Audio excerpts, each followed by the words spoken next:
important living component, that means it is found in almost all the living organisms. So it has basic three structures, and out of these three structures I will now tell you something more important, something about the plasma membrane. So the concept we will discuss today is the plasma membrane. Before we discuss this concept, I will draw the basic structure of the cell and then mark the three components. So this is how the structure of the cell is basically drawn. I have an outer boundary. I have the nucleus. So this is known as the cell membrane, also called the plasma membrane. Then we have the nucleus, and this substance or this component is known as the cytoplasm. Basically, it is a jelly-like substance present between the cell membrane and the nucleus, all over around the nucleus. So I will discuss something about the cell membrane, which is also known as the plasma membrane. So as it is the outermost covering, so that means it separates the cell from the environment. So the basic component of plasma membrane is that it separates the cell from the rest of the environment. So it acts as a boundary between the cell and the environment. So it acts as a boundary between cell and the environment, and it is basically a bilipid layer. Bilipid.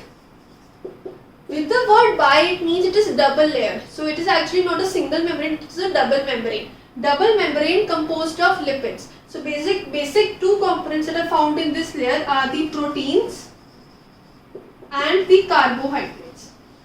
So it is made up of proteins and carbohydrates, and it is a bilipid layer.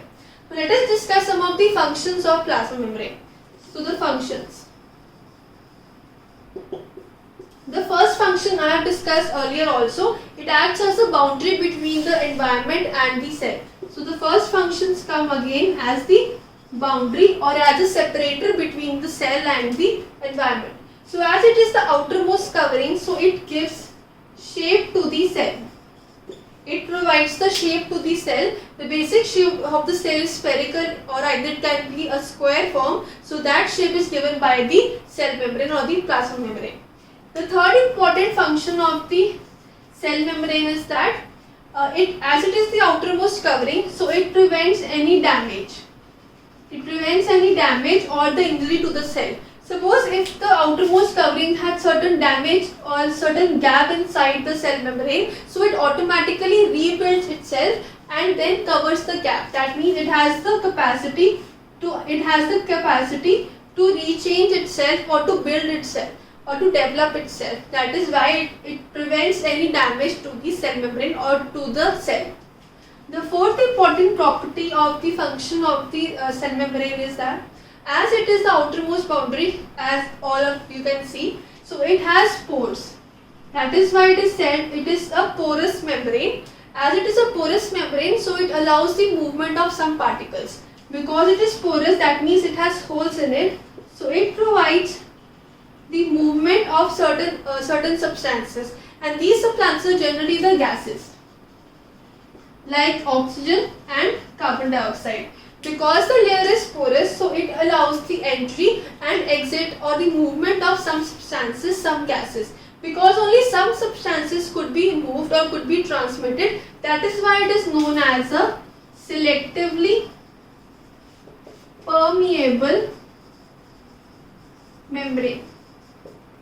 Selectively permeable membrane. Membrane because it is the outermost covering, selectively because it allows only some substances to transfer between the layer, and permeable means it can absorb those substances, it can allow the movement. That is why it is named as the selectively permeable membrane.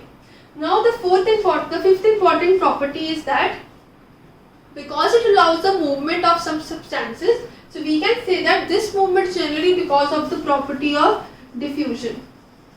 The property which allows this movement is because of diffusion. Now what is actually this process is? So basically diffusion is the movement of substances from a higher concentration to a lower concentration. Now for example, if I want to explain this concept, I have a cell and this is the environment of the cell. Basically if I want to transfer oxygen into the cell, because oxygen is required for respiration, So if I want to transfer oxygen inside the cell, then oxygen must be of higher concentration outside the cell. Only then the membrane will allow the transfer from higher concentration to a lower concentration. And because it has to emit, it has to release CO2 gas. So CO2 is higher concentration inside the cell and it will go out because outside it is in lower concentration. So this movement is known as diffusion, and based on this property, cell membrane allows the selectively permeable membrane because it allows only some substances to either come inside the cell or either go out from the cell. So this was the concept of the plasma membrane. We have discussed its composition. It is a bilipid layer made up of proteins and carbohydrates. Then we have discussed the structure of the plasma membrane or structure of the cell. Then we have discussed major the functions of the cell.